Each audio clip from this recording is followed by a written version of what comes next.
Us Stephen A. Smith, and he's got a special guest with him, New York Knicks legend John Starks in the house. Gentlemen, I go to you. What is your reaction from what you saw tonight?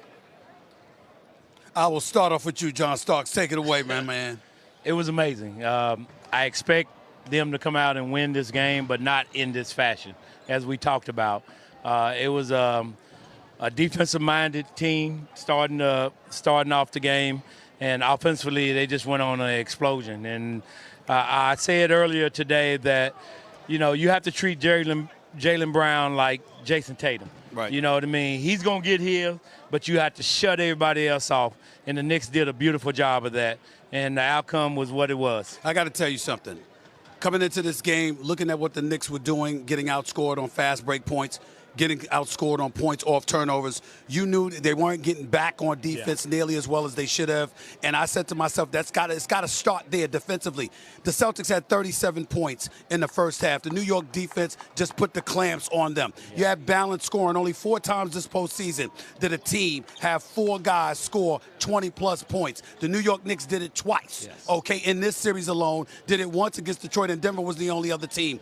This New York Knicks team came to play tonight. They annihilated and beat down the reigning defending NBA champions, albeit without Jason Tatum. I expected the New York Knicks to lose, although I was a little scared, John. I ain't gonna front. I was a little scared after what I saw Wednesday night. But even that, I still expected the New York Knicks to win. I did not expect a beatdown. That's what happened to the Boston Celtics tonight. Derek White went from 34 points and 7 3-pointers to a total of 8 points. He's a champion. Drew Holiday is a 2-time champion. He had 4 points. 4.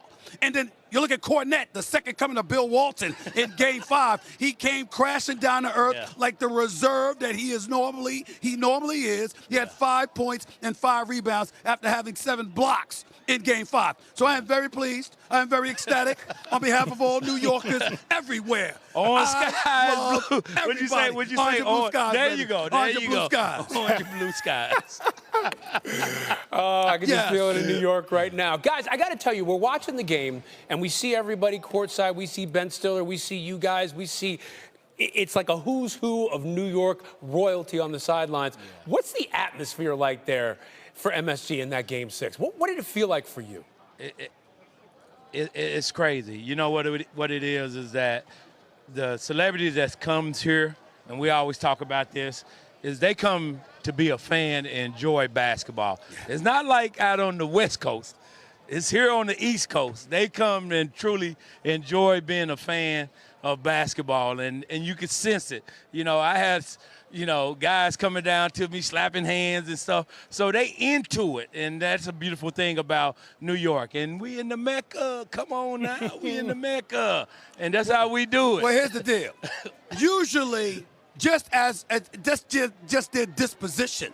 The Larry Johnsons, the Latrell Sprewells, the Patrick Ewings of the world, even when they smile, it's basically a grin. They've been showing all their pearly whites tonight. I mean, you should have seen everybody. I mean, they understood what this moment is. It's been since 1999 that the New York Knicks have closed out a series at Madison Square Garden. That makes this the first time in 26 years. This is a very, very big deal. And I believe, John Starks, this is the best shot that the New York Knicks have had at a championship in 30-plus years. The 30 years, I'm sorry, okay? This is it right here. It's right there. It's in front of your face, okay? You need 4 more. Indiana's no joke.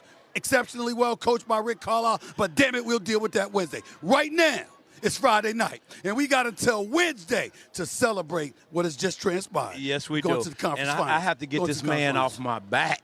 I have to get this man off my back. Yeah. So, New York, let's get it done, all right? Let's get it done. I love you. I love you. It's just a memory. It's just a memory. It was one game. It was the Game 7, NBA Finals.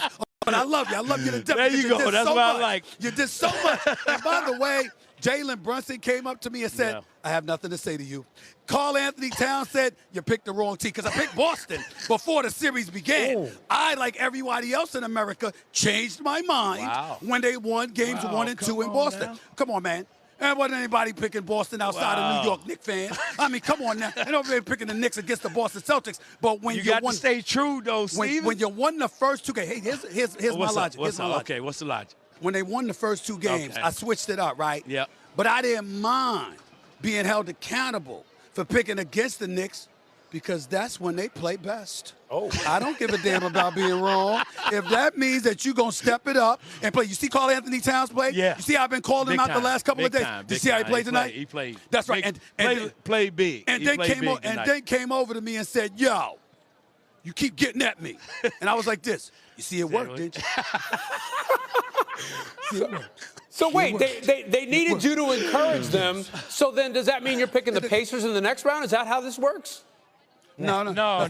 He's not going to do that. I'm not doing that. He's not going to do that. I'm not doing that. I'm not doing Orange one step at a time. Orange and blue skies, baby. That's how we roll We're here. going to ride this momentum right into the finals. Yes, sir. Yes, sir. This is the Now I next can moment. get this man off my back. Okay, finally.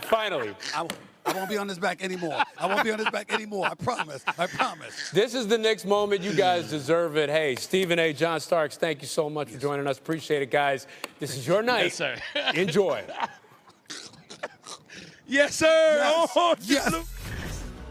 All smiles with the Knicks faithful, not so much. Finals, would you say tonight's performance was the best in the postseason?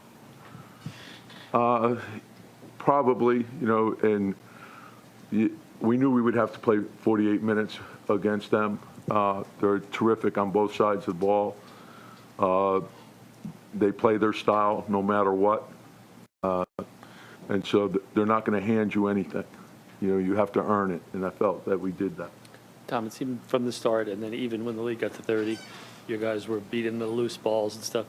The urgency you had talked about, was that kind of on display there all game long?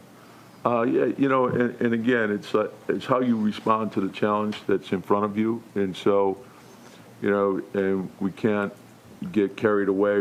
Obviously, it's a great win, and we advance, and, you look at that, but you also understand you have to get ready for the next series. And we know that Indiana's a terrific team, and we're going to have to be ready.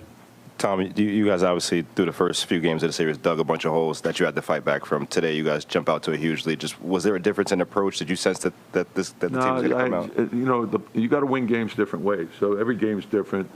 Then there's really no carryover from one game to the next, other than you have to be ready to win that game that particular night and understand, what you need to do in order to do that. And I think when you understand that part of it and you understand how important your preparation is, that gives yourself the best chance to win. So you learn from each game and you try to move it forward. Tom, Mitch had a bunch of... All right, we're joined now by Karl Anthony Towns from the winning Knicks. Cat, 7 months ago, Celtics beat you in the regular season opener by 23 in Boston. Now you come back and end their season on your home court and dethrone the champs. How does all of this feel for your team? I mean, it's special, to see all the work we put in and to see see all materialize, to be able to have this opportunity in front of our fans to go to the Eastern Conference Finals against a team that, like you said, we struggled against in the regular season. It just shows the grit of this team, the fight of this team, and the continuity that we have. That locker room is special. We believe in each other. We'll sacrifice for each other.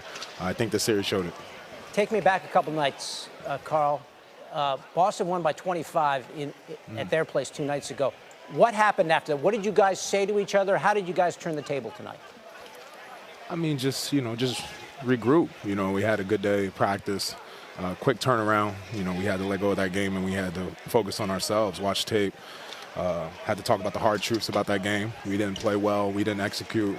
We weren't disciplined. And we made it a point tonight to come out and play the best game possible, the best game for us in the season. And I think that we did a great job of executing, being disciplined, and trying to accomplish that goal. I thought we did a great job. Yeah, absolutely. I watched in that game. You only had to watch for a few minutes to tell that you were sort of in a different mindset. You were attacking. You were getting downhill a lot. You were very emotional. We saw you flexing after made baskets. Tell me about your just how you went.